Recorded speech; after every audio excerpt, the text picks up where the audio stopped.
그럼 시작하겠습니다. 안녕하세요. 행운 수업이라고 하는 주제는 많은 사람들이 행운을 좋아합니다.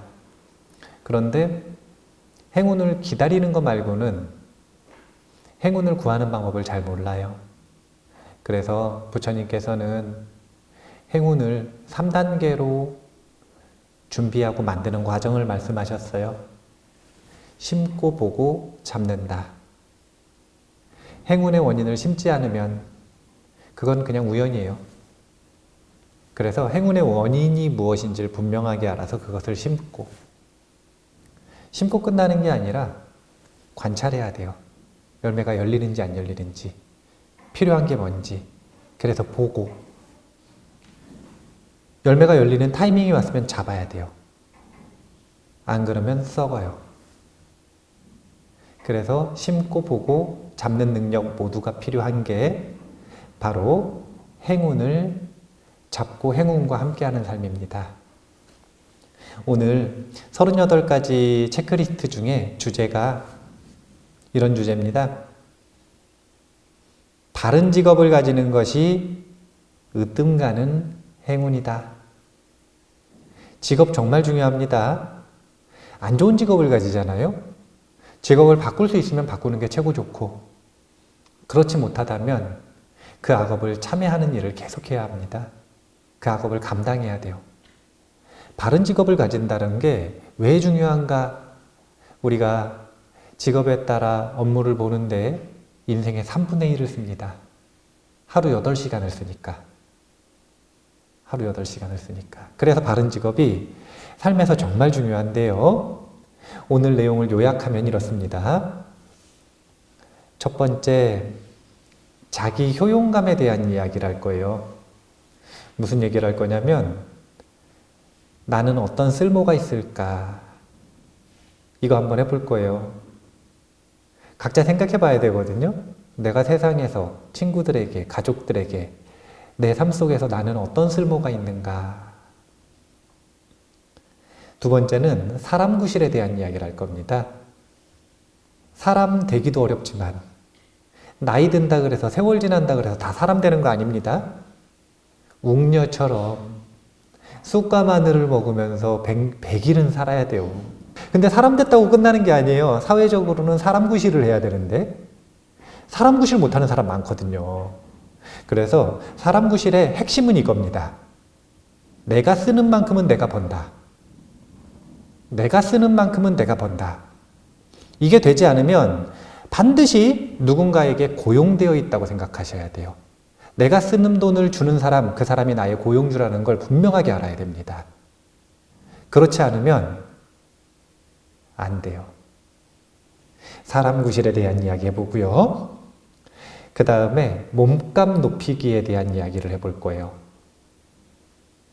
바른 직업이라고 하는 게 부처님 의견하고 저하고 조금 틀리거든요. 달라요. 부처님 의견 플러스 제 의견이 있어요. 그래서 몸값 높이는 것에 대한 이야기를 할 건데, 제가 시간 같이 시급도 계산까지 해왔어요. 이따가 맨 마지막에 시간이 되면 이거 볼 건데, 내 1시간의 가치는 얼마일까? 한번 여기까지 시간이 허락되는 만큼 공부해 볼게요.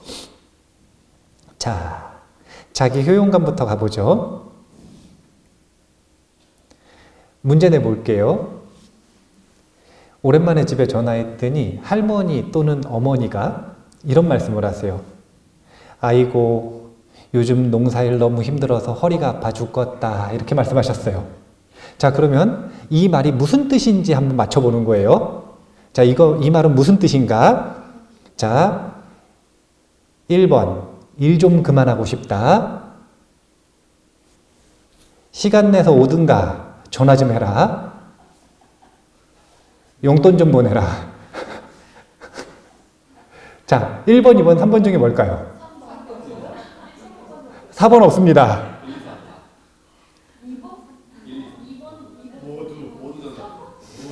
모두, 예. 굉장히 복합어를 쓰시네요. 예. 근데 수많은 사람들이 1번에 리액션을 합니다. 뭐라 그러냐면 그럼 하지 마세요 그럽니다. 그럼 하지 마세요. 그리고 조금 실행력이 좋으신 분들은 못하게 해요, 실제로. 그럼 어떤 일이 벌어지느냐. 세상 어디에도 쓸모가 없다는 외로움을 느낍니다. 그래서 금방 돌아가세요. 이제 시골에서 더 이상 고생하시고 일 안 하시게 해드리니까 좋아지시겠지 그러는데 금방 돌아가셔요. 이유는 다른 게 없어요. 세상에서 더 이상 내가 쓸모가 없다라고 느껴지기 때문에 그래요. 근데 세상에 어디에도 쓸모가 없는데 왜 외로울까요? 사람들은 양심적이거든요. 어떻게 양심적이냐면요. 심리적으로 몰리면 내가 외로운 이유가 쓸모가 없기 때문이라고 생각하는 거예요. 그래서 외로움이라고 하는 마음의 마음을 녹슬게 만드는 이 외로움이 자기의 마음을 잡아먹습니다. 그래서 실제로 죽음을 맞이하기도 하고요. 아니면 마음이 죽은 채 생활을 합니다. 세상 어디에도 쓸모가 없다는 외로움, 이거 진짜 무서운 거예요. 그래서 직업에 대한 이야기를 하는데 쓸모에 대한 이야기부터 시작을 하는 이유가 우리가 자신의 쓸모를 가장 확고하게 명료하게 증명할 수 있는 방법이 뭐냐면 직업 아니겠습니까? 내가 뭐 하는 사람이다. 이걸로써 자신의 쓸모를 증명하는 거예요. 세상 사람들에게 그리고 자기 자신에게도. 원래 그거 말고도 얼마든지 자기 효용감을 높일 수 있는 방법은 많아요. 하지만 바른 직업을 가진다라고 하는 게 그 자신의 쓸모를 증명하는 아주 중요한 한 축이라는 건 분명한 사실입니다. 무시할 수 없어요. 바운더리를 설정하는 게 정말 중요하다. 이런 생각을 합니다. 바운더리라고 하는 용어가 제가 그냥 쓰는 거는 아니고요. 이제 바운더리라는 책이 있어요. 이건 단체, 직장, 생활을 할 때, 사람들과 함께 살아갈 때 책임 여부와 권한, 의무 이런 것들을 명료하게 정해주는 걸 바운더리를 정한다라고 표현을 하거든요. 그런데 자기 효용감이라고 하는 것에서도 이것을 평가하는 기준을 만들 때 바운더리가 명확해야 된다고 생각해요. 사람들이 자존감이 낮아지는 시기가 있습니다. 언제 자존감이 낮아지는 것 같으세요?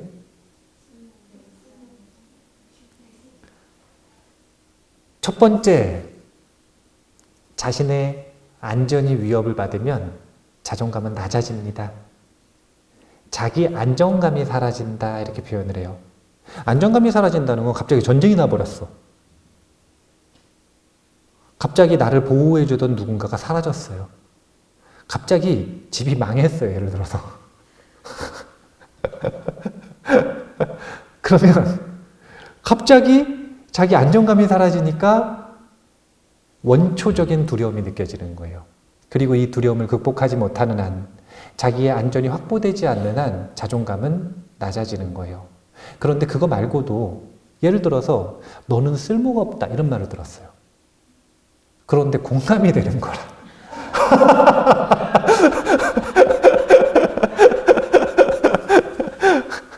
넌 하는 게 뭐니 그랬는데 뭔가 공감이 되는 거야. 뭐라고 말을 못 하겠어. 이게 뭐냐면 자기 효용감이 떨어진다라고 느껴지는 거예요. 또 이거 말고도 자기 조절감이라는 것도 있거든요. 넌 잘하는 게 뭐니 그러는데 내가 내 뜻대로 안 돼요. 내가 내 팔 움직이는 것도 잘 안 되고 내 몸 움직이는 것도 안 되고 내 마음도 내 뜻대로 안 돼. 내 뜻대로 안 되면 남의 거라고 하든지 내 건데 내 뜻대로 안 되니까 자존감이 떨어지는 거예요. 그렇게 자존감이 딱 떨어지는 순간 사람들이 아주 어리석은 비교를 합니다. 그래서 자기 효용감이라고 하는 걸 평가하는 건 다른 사람의 눈을 바탕으로 평가하기도 합니다. 객관적인 기준으로. 그런데 이거보다 훨씬 중요하고 직접적인 건 주관적인 기준이에요. 남들이 뭐라고 하든 상관없어요. 남들이 뭐라고 하든 나는 내가 쓸모 있다고 생각하면 괜찮아요. 그런데 자존감이 낮은 사람은 남들 다 괜찮다 그러는데도 내가 보기에 내가 쓸모가 없다고 생각해서 자존감을 낮춰요. 이건 뭐 때문이냐면 잘못된 기준으로 자기를 평가하기 때문이다. 그러면은 올바른 기준을 형성하려면 뭐가 명확해야 되는 거냐면 바운더리를 명확하게 해주는 것이 중요하다. 자, 바운더리 제가 3가지만 이야기해 볼게요. 여러 가지가 있지만 첫 번째는 할 수 있는 일과 할 수 없는 일을 구분해야 됩니다. 자, 이 얘기는 무슨 얘기냐면요. 어떤 어리석은 행동을 하냐면 할 수 없는 일이에요, 원래. 이건 내 영역이 아니에요. 이거는 내 손을 떠난 일이에요. 근데 그 일을 못한다고 자기가 쓸모없다고 생각하는 거예요. 어리석은 거죠. 불교는 동양의 종교라고 생각하세요? 서양의 종교라고 생각하세요?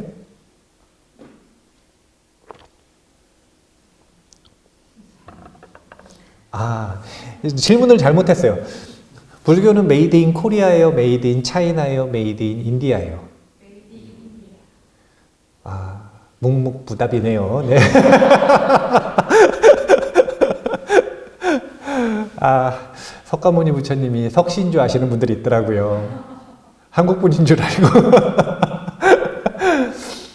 불교는 메이드 인 인디아 아닙니까? 인도는 서양이에요.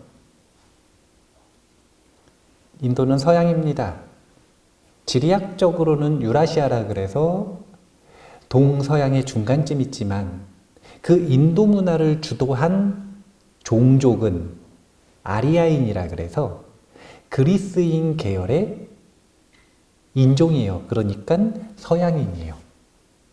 그러니까 불교는 서양인이 만든 거라 사실은. 이 이야기를 왜 하냐면요. 서양에 있는 여러 철학들 중에 스토아 학파라고 하는 학파의 철학이 불교와 특히 유사해요. 그런데 스토아 학파에서는요, 철학을 가지고 자신의 삶을 바꾸기 위해, 철학으로 자신의 삶을 더 나아지게 하기 위해, 철학으로 자신을 더 행복하게 만들기 위해 반드시 1번으로 무조건 배우고 이건 무조건 익혀야 되는 거. 그냥 필수. 이건 그냥 입문이에요. 이걸 못하면 입문을 못하는 거예요. 1번으로 배우는 게 뭐냐면 아주 단순한 진리입니다. 할 수 있는 것과 할 수 없는 것을 명료하게 구분하라. 바운더를 정하는 거예요. 스토아 학파에서는 할 수 있는 것 단 하나입니다. 그게 뭐냐면 내 마음을 바꾸는 거. 우리가 할 수 있는 건 딱 하나. 내 마음을 바꾸는 거.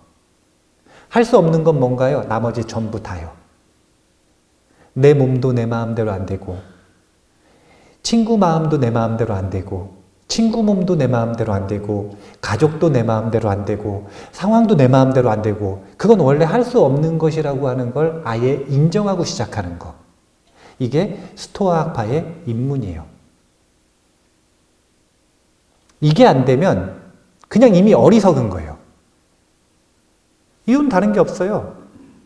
계속 남 바꾸려고 하고, 남 조종하려고 하고, 세상 바꾸려고 그러고.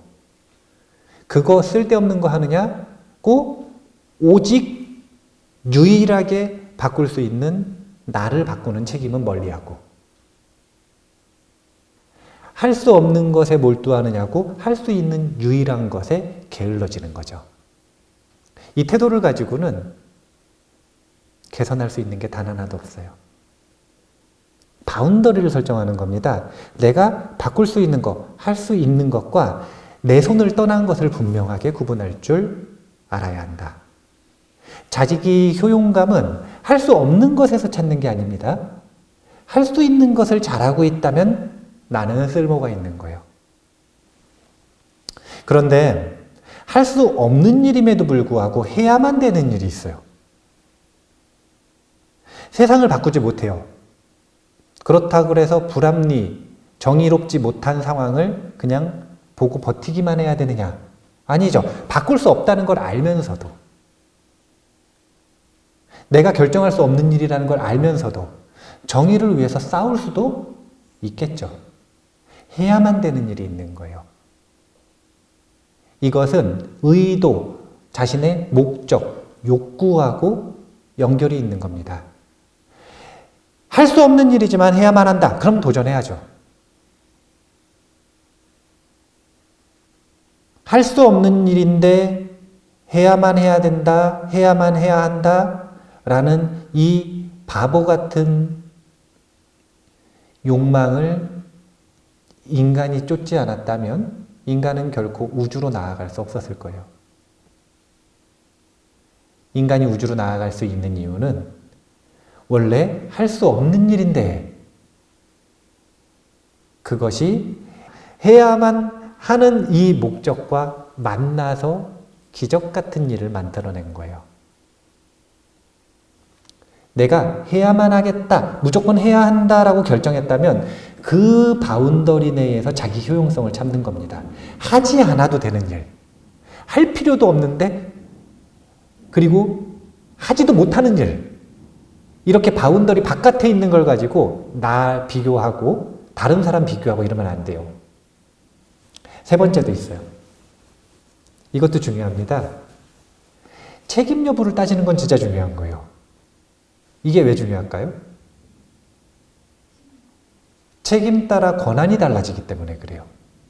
내가 책임지는 일이 아니라면 책임자의 권한에 침범하는 행위를 하면 안 돼요. 본인이 책임질 것도 아니면서 그거 책임자가 바보 같은 선택을 했다, 이런 말을 하는 건 이상한 일인 거예요. 그런 의견은 자기가 책임질 때 내는 겁니다. 그런 비교 자체가 자신의 행복감을 깎아먹는다. 자기 효용감과 타인의 효용감을 깎아먹는, 그러니까 내 마음과 타인의 마음을 녹슬게 만드는 일이에요.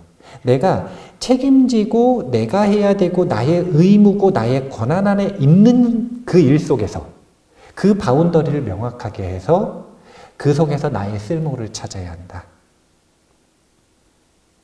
자기 효용감을 높이는 일반적인 방법에 대한 첫 번째 스텝을 이야기를 했어요. 자기 효용감을 어디서 찾아야 되느냐? 나의 바운더리 안에서 찾아야 한다. 할 수 있는 일과 할 수 없는 일을 구분한다. 그럼에도 해야만 하는 일과 하지 않아도 되는 일을 구분한다. 해야만 하는 그 일, 할 수 있는 그 일 속에서 나의 책임이 있는 일과 그렇지 않은 일을 구분한다. 책임 있는 일은 어차피 내가 책임지는 거니까 과감하게 결정할 수 있어야 되고 비난을 감수할 수 있어야 되고 고집도 부릴 줄 알아야 돼요. 그런데 그게 아니라 내 책임이 아닌 일은 따라줘야 돼요. 내 고집을 꺾고. 이게 자신의 분수를 안다는 표현이에요. 내가 그 상황 속에서 리더인지 팔로워인지를 정확하게 캐치해서 힘있게 이끌든 아니면 리더를 밀어주면서 따라주든, 이런 걸 잘해야 자기 효용감을 스스로 확보할 수 있습니다. 자기 효용감. 사람 구실에 대한 이야기 해볼게요.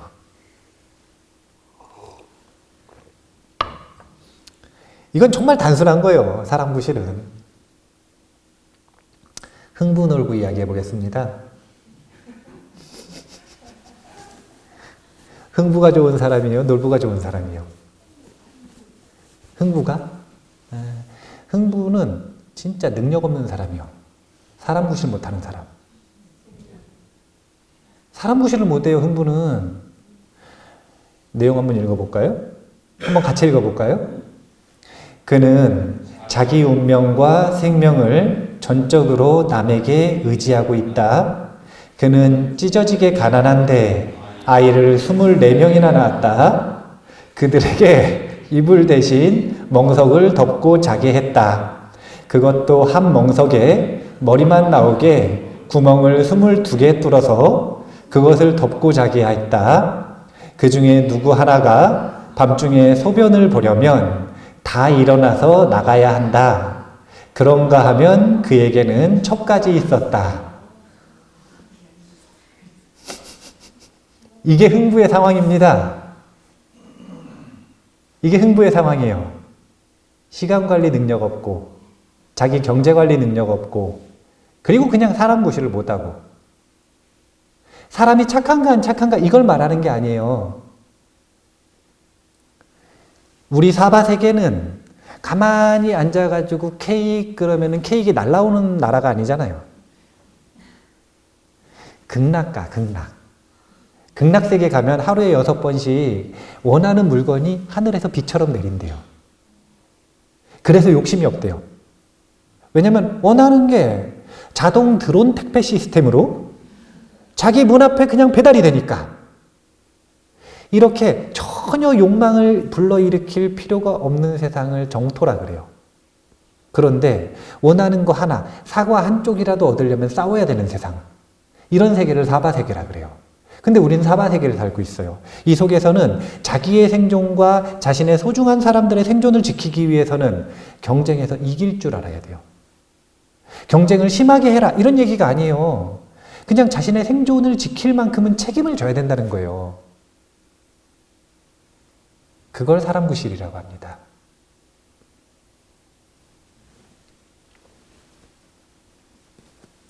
우리가 사람 구실이라고 하는 걸 하려면은 1번으로 해야 되는 게 경제적 독립이라. 그런데 경제적 독립은 아무나 하는 게 아니에요. 어떻게 해야지 할 수 있냐면 첫 번째는 육체가 건강하게 자라야 돼요.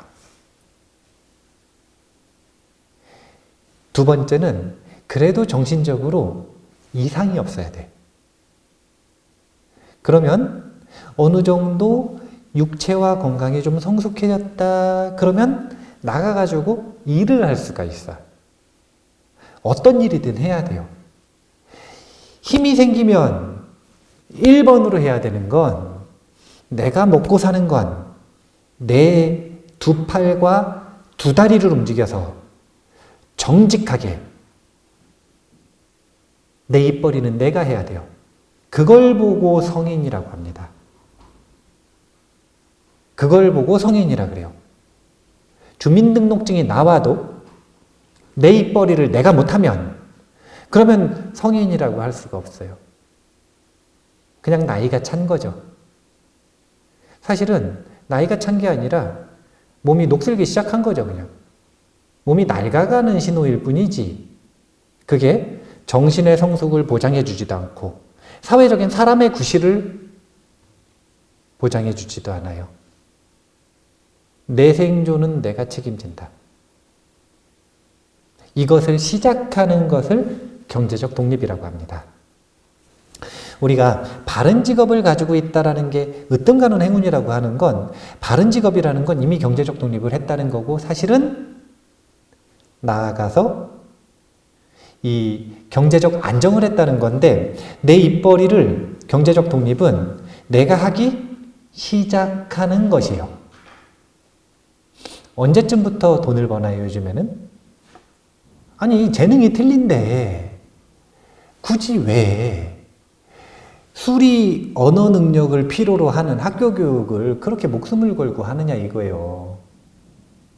그거 말고 자연 친화 능력이 좋은 사람은 새 보러 다니고 동물 보러 다니고 동물들 케어하고 이런 일 하면 되고 인간관계 친화 능력이 좋은 사람은 사람 만나서 대화하고 그 사람 도와주고 이런 역할을 하면 되고 운동 능력, 자기 신체를 잘 다루는 능력이 있는 사람들이 있거든요. 이런 사람들은 운동하고 음악 지능이 높은 사람들은 음악하고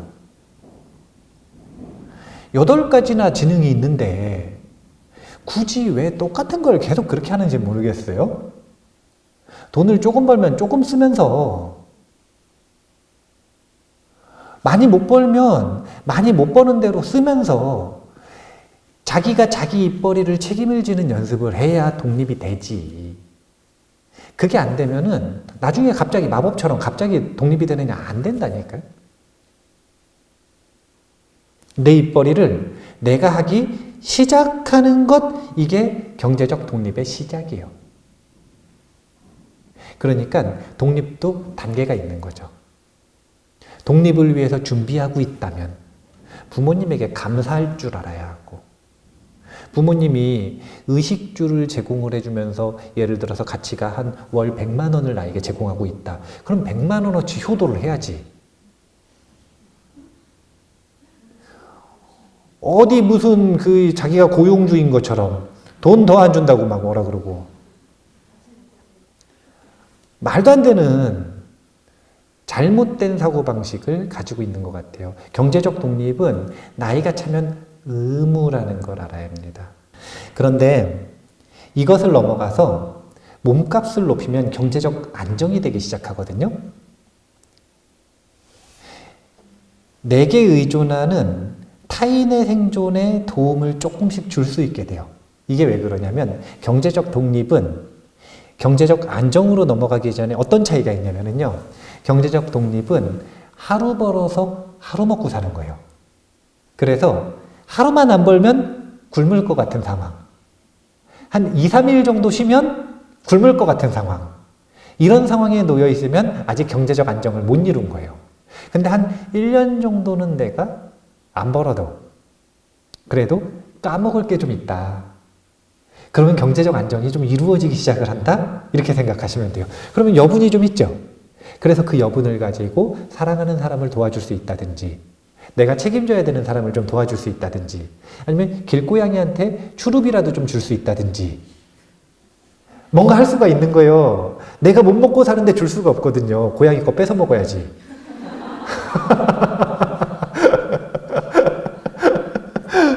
아니, 먹고 사는 문제, 이거 정말 중요한 거라니까요. 부처님께서 제가불자들 만났을 때 제일 많이 하시는 설법이에요. 근데 제가불자들이 경전을 암송해서 전생하지 않았기 때문에 실종된 거지. 후대에 전해지지 않은 거지. 제가불자들 만났을 때 제가불자들이 뭘 제일 많이 질문했겠어요? 두 가지밖에 없어요. 먹고 사는 문제하고 사람 관계. 딱 두 가지예요. 제가 속에서의 고통이라는 건 다른 게 많이 없다니까요. 먹고 사는 문제가 해결이 안 되면 고통스럽다. 먹고 사는 문제가 해결돼도 사람 때문에 고통스럽다. 그래서 빈곤이 지옥이고 타인이 지옥이다 이렇게 표현하잖아요, 요즘에.